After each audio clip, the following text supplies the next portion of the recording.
Hey guys, Taylor with Species Canine, and it's just me today. I thought I'd do something a little bit different, a little more personal. I wanted to tell you all a story. And my intention with this is I want to give some people some hope. If you're dealing with a really aggressive dog, you've got a dog that's got some pretty severe behavioral concerns, I want to give some people some hope, so I wanted to tell you all why I got into dog training and tell you all the story of Bowie. I met Bowie when she was 6 weeks old. I was 21 at the time. I was in my last semester of college. I had been working very hard to graduate a year early so that I could get my adult job with my adult money and I could begin saving that money. Part of that plan that I had kind of outlined for myself was that I wanted my own dog. I had grown up with our childhood family dog. She was a Labrador Retriever. Her name was 𝐃𝐨𝐧'𝐭. But I knew that when I moved out of my parents' house, I couldn't take her with me. So I wanted my own dog. Contacted a rescue near me and I told them what I was kind of looking for. I wanted a dog that was still young, but old enough to begin immediately becoming a running partner. The lady at the rescue responded back, "Yeah, we got some dogs you can take a look at, but by any chance would you be interested in seeing some puppies?" I knew puppies were hard to say no to, but I said yes. We went to the rescue. I say we because it was me, my parents, and my sister. We're Italian, so family comes with me everywhere, right? They brought out the two puppies that hadn't been claimed. One of them was a boy, and the other was a girl. My mom was handed the girl, and I was handed the boy. And he was really playful, clearly very energetic. A little bit later, my mom and I switched, and I took the black puppy, and she took her little head, and she nuzzled it right under my neck. And she just settled there. A few minutes later, I tried handing her off to my sister so I could see how the boy puppy played, and as soon as I let go of that puppy, she began throwing a tantrum. So I took her back, and she settled right back under my neck. A little bit later, I tried handing her to my dad. Same thing happened. So then we put them back in the puppy playpen with all of their litter mates, and the lady brought out the dog that I had meant to see. And I was playing with him, he was on his back, I was petting him, and out of the corner of my eye, I saw all the puppies in the playpen were now wrestling with each other. Except for one.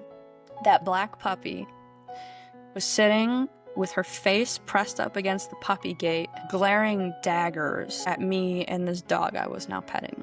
My mom said, "I think that one has chosen for you." I said, "Yeah, I think I gotta take that one." I did. 2 weeks later, she's old enough to be adopted. And we named her Bowie, after Ziggy Stardust himself. Bowie and we did everything together. We noticed right away that there were some things about Bowie that were definitely very different than how 𝐃𝐨𝐧'𝐭 was when she was a puppy. The very first day that she was there, my dad came home. She went down the hallway towards the front door with her hackles up and growled and barked at him. We also noticed that if she had a bone, anybody other than my sister or I would get growled at when they walked in the room. We also noticed that when we would take her outside, any person, any stranger that she saw, she would bark at and lunge at. These were different, but they didn't concern me too much, these things, because I thought that she was just scared, and that by her growing and being exposed to more and more things in the world, that she would get over it, she would learn. I thought that that would take care of it. When Bowie was 3 months old, my mom and I were taking the dogs for a walk. She was telling me how frustrated she was with Bowie's barking. One of the houses that we were walking past, a Malinois jumped over the backyard fence and came rushing at us. And it was very clear looking at him that this Malinois did not have good intentions. 3-month-old Bowie proceeded to step her little self in front of me and my mom and 𝐷𝐿𝐴, who did not do anything. And she planted herself in front of us and began barking like she was a 100-pound Rottweiler. And that Malinois put on the brakes, skidded to a stop, and just kind of looked at her. The owner of that Malinois came sprinting out of the house, tackled the Malinois. I mean, tackled her, and looked at us with all this fear in her, and she said, "Did she get you?" And I said, "No, she didn't get us," and we kept walking. I said to my mom, "What was that you were saying about Bowie's barking?" Fast forward, I graduate college, I get my adult job. My adult job is work from home, so I'm still with Bowie all day, every day. And I moved to my first apartment. This was all happening at the same time that my parents and subsequently my little sister were preparing to move to Texas. They moved, and I was in North Chicago in this apartment, and I remember that first night, everybody that had helped me move had left, shut the door. It's getting late. I had this feeling sink over me of like, it's just me. My car breaks down. I can't call my dad to come help me. It's just me. If I get sick, mom's not gonna help take care of me or cook for me. It's just me. And this really intense feeling of loneliness came over me. I hadn't been expecting that. I had been planning all of this for a very long time. I'd been budgeting for it for a very long time. I was very determined to make it happen. And now that I had made it happen, I didn't feel happy. I didn't feel how I thought I would feel. I felt scared. I felt scared and I felt lonely. And then I looked down and those brown eyes were looking up at me. And I said, "Oh, no, it's you and me." So everything that I experienced as a new adult living on her own, the first time I went to get groceries by myself, just for myself, I was getting groceries and all my stuff was on the list and all Bowie's stuff was on the list. You know, anywhere I went, that dog was with me, anywhere. We would wake up real early in the morning, go to our forest preserve, go for our run, come back home, work all day, and then at night, go for a walk. But it was just me and her, anyways. Her aggression was getting worse. She's getting older. She would lunge at any stranger she saw, which was becoming a problem because I lived on the second floor and I had to walk past people in the hallway to take her to go to the bathroom. So I went to my first dog trainer. It was a puppy class. It was a class where they literally just teach you how to lure your dog with treats. I remember when I went to introduce Bowie to this trainer, Bowie was growling and seemed fearful, and this trainer took a handful of treats and dropped it all on the floor, and Bowie went to like eat all the treats, and she was suddenly cool with the trainer. And that put this idea in my head. I was like, oh, if people she's scared of just give her treats, her aggression will go away. Shortly after I took that class, Bowie and I went to visit my parents down in Texas, and let me tell you something, Texas in November sure beats Chicago in November, so we decided to move. It was there that I realized I really had issues. I was getting really frustrated. I had exposed her to all the things I thought she would need to be exposed to. This dog went with me everywhere. There was nothing that she hadn't seen.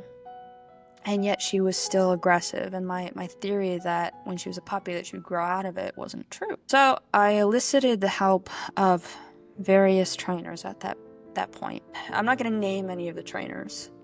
They are still in business to my knowledge. But I'll give you some highlights. One of the trainers, our training sessions just consisted of him taking her away from me at various distances and correcting her on the prong collar until she stopped whining or barking.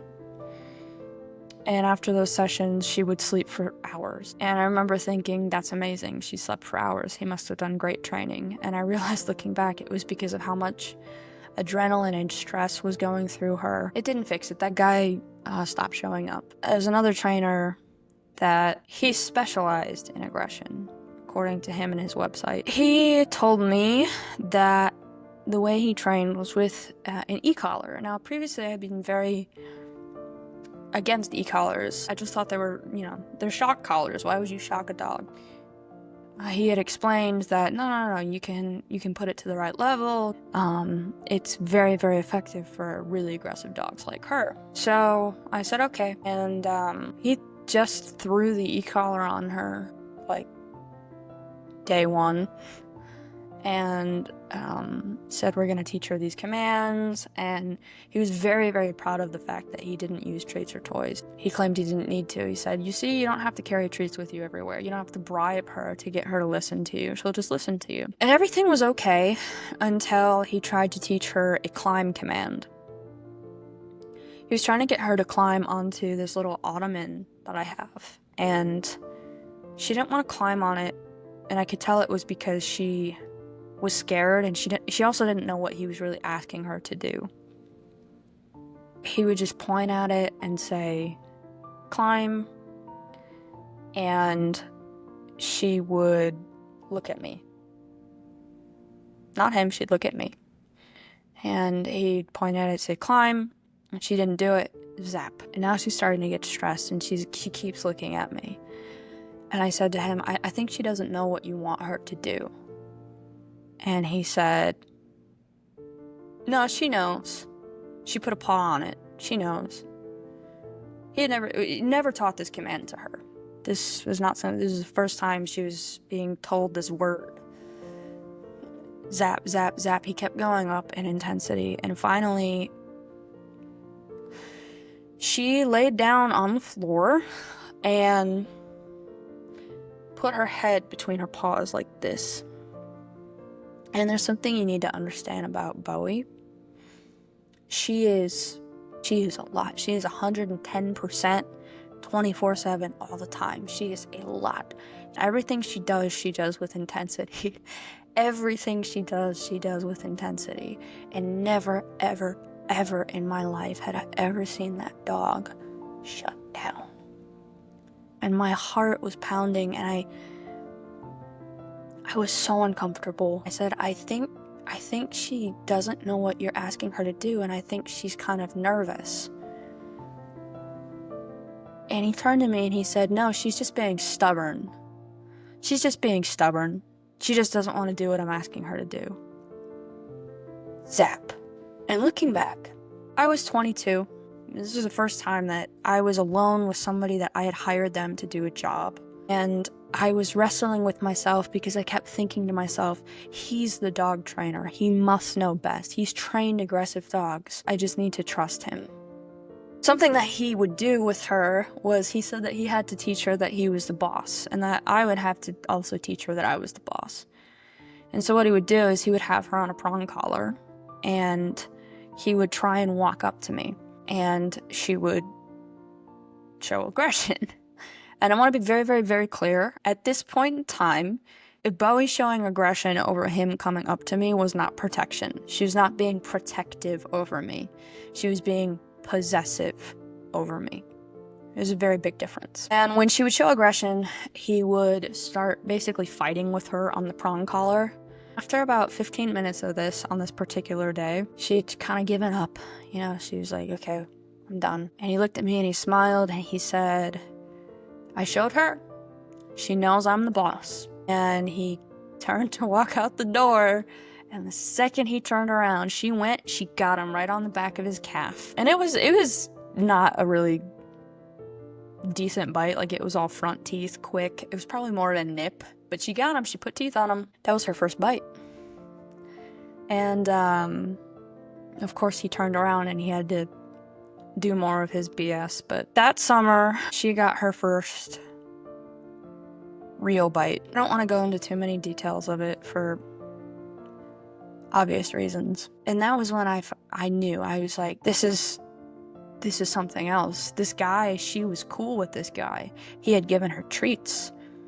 He wasn't mean to her at all, like that dog trainer had been. At that point, I thought to myself, I can just keep her away from strangers and be okay. Things began changing in my life at that point. I was very into the rescue world, so strays kept finding their way into my house. I got 2 cats. I got my fiance. He was a stray. And I ended up rescuing another dog. Eventually, my fiance and I moved in together, so I will set the stage for you. Living under one roof, 2 female dogs, 2 male dogs, 3 cats, and then at one point, we had fosters too. Bowie tried to beat the crap out of every single one of them. It was bad. It was really bad. She began nipping Omar when he wouldn't walk near me, and she would just go off. That's how I would think of it. She would just go off. And the fights between her and Tally were truly epic. I mean, and I say epic in a bad way, like awful. No one escaped getting bloodshed from Bowie. Not Omar, not any of the animals. I felt out of my depth. She felt out of control, and she began spending a lot of time in her crate. And I felt like a slug. I felt low. I felt like I was failing all of them. I was putting them all in danger. And then on the other side, I felt like I was failing her. And at this time, I was doing a lot of research about what to do with a dog that was so aggressive that training couldn't seem to help. At this point, I had been to 5 trainers. 5. And she was more dangerous than she'd ever been.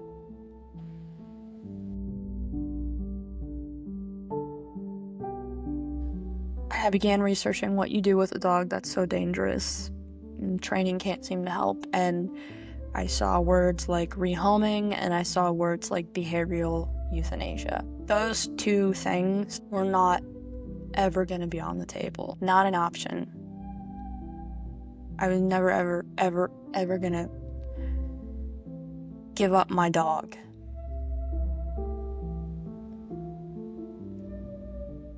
Fight me. And for those of you that are thinking, how did your fiance feel about all of this? I want you to know that this is like, you think I'm crazy. I found another person that's crazy. And that's why I'm marrying him. Because he's that kind of person. My solution. You want to hear my solution? My solution was, I was going to buy an RV. And I was going to park it in our driveway. And I was going to live in this RV with Bowie, so that I could still go into the house and be around people, still have Bowie, and Bowie wouldn't be alone. That was my plan. Me and Bowie were going to live in an RV in my driveway. And if it sounds like a shit plan and a shit situation, I agreed, which is why I was like, is there really no way training can fix this? And I thought to myself, there has to be somebody, somewhere, that understands how to solve aggression. So I really started researching it. I read studies.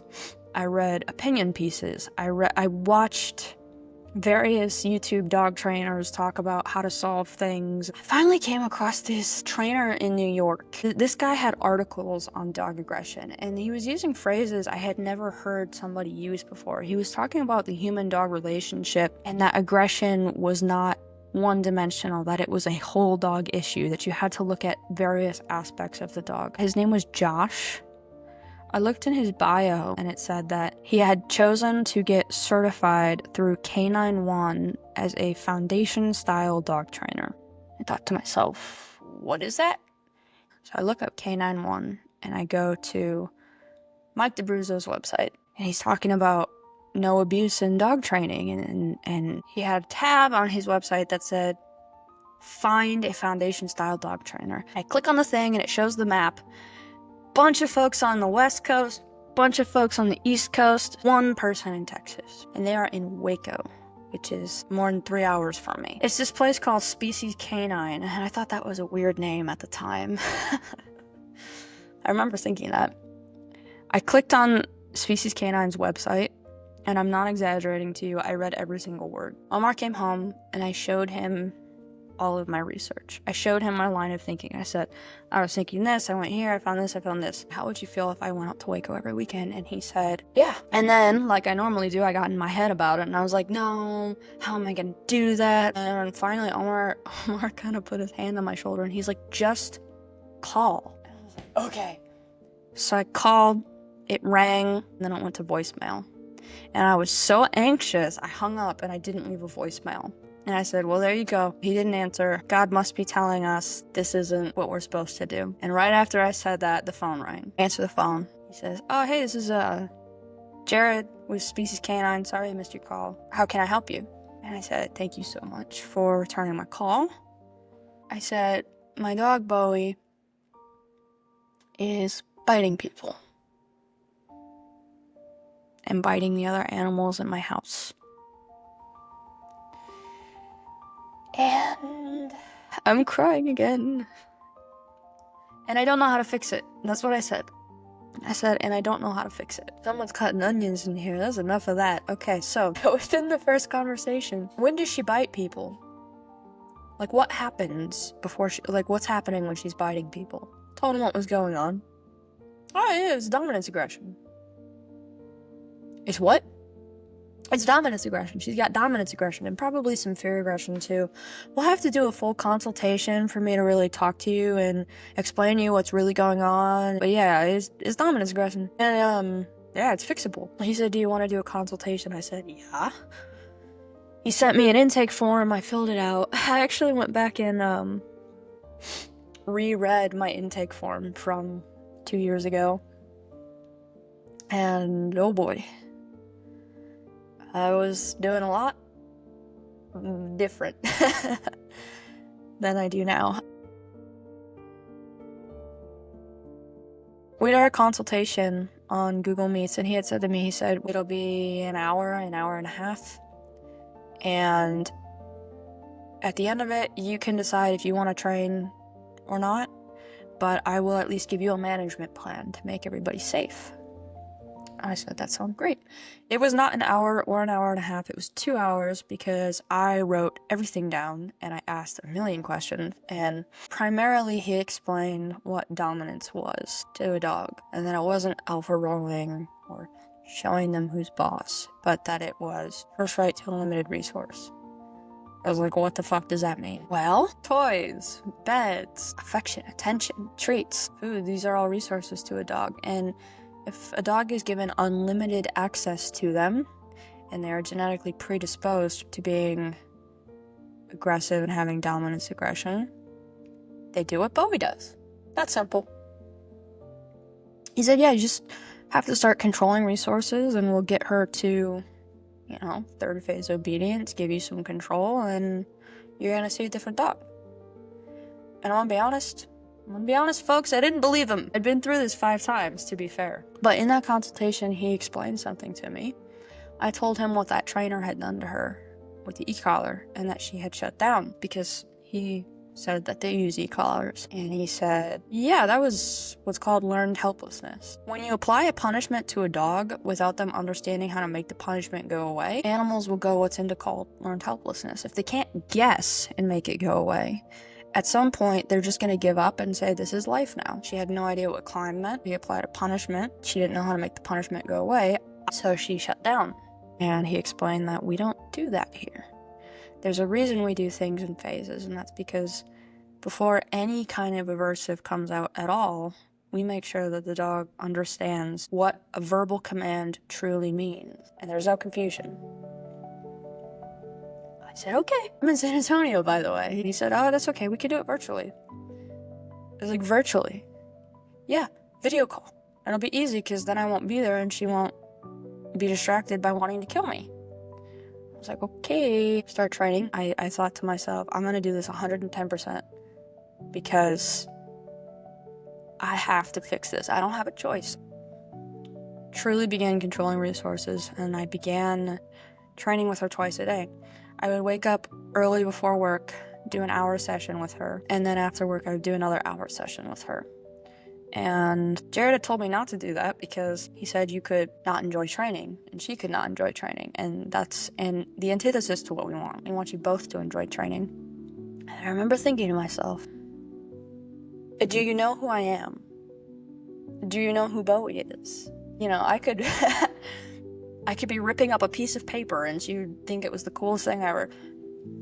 I got all the toys, I did all the things. The full training, you know, getting a dog through third phase usually takes 12 to 16 weeks. We always say you work at the dog's pace. I got her through third phase in 9 because I didn't have a choice. She was a different dog. She had a mindset switch. I'm not in control. Mom is. Why is Mom in control? Not because Mom fought me, not because Mom alpha rolled me, but because Mom controls all the resources and she provides for me. And then we had that advanced obedience that gave control. Leave it means leave it means leave it means leave it. We love the leave it command at my house. I know when Jared had said to me on the phone when I initially called him, when he said, "It's fixable." He was right. The problems that I was having were fixable. In the same way that person who has maybe a chronic mental illness, for example, can treat that mental illness and get to a place where they're happy and functioning. But it doesn't mean that they no longer have that mental illness. Why do I say that? It's because Bowie will always be Bowie. She doesn't stop having aggression just because of training. This is how Bowie is. But with management and dominance and leadership and the right person running her life, she went from a dog that was endangering everybody living in the house with her to a dog that can go off leash and be better behaved than most people's kids. I'll always have to manage Bowie the rest of her life. I have a dog that I think probably 5% of the population could own. And I say that because I think most people would have given up on her after 3 trainers, 4 trainers, 5 trainers. But with foundation style dog training, you don't have to fight with your dog and make them shut down. You don't have to just pray that counter conditioning will somehow take care of everything and positive reinforcement will make everything better. It's truly looking at the dog as a whole to effectively address the situation. And I realized there are other people out there right now that are in the exact situation that I was. You're scared of your dog, or you're scared of what your dog will do, or you feel guilty, you feel out of your depth, frustrated. And I realized that I not only wanted to learn more about this whole dog training thing, but I wanted to help those people. I wanted to find the other Bowies. So I talked to Jared and I asked him, I was like, how'd you become a dog trainer? You know, I was like, he told me about the school, the program that Mike DeBruzzo at Canine runs to certify people as trainers. And it's a time commitment, you know, it's not a study for a week and pay $200 and take a test.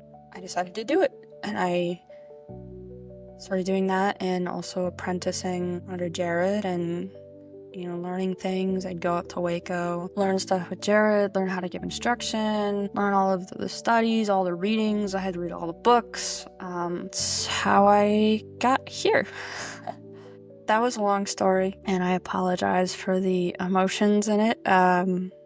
Definitely did not intend to do that, but I want you to know, if you are that person, if you have a Bowie, and fucking behavioral euthanasia is not a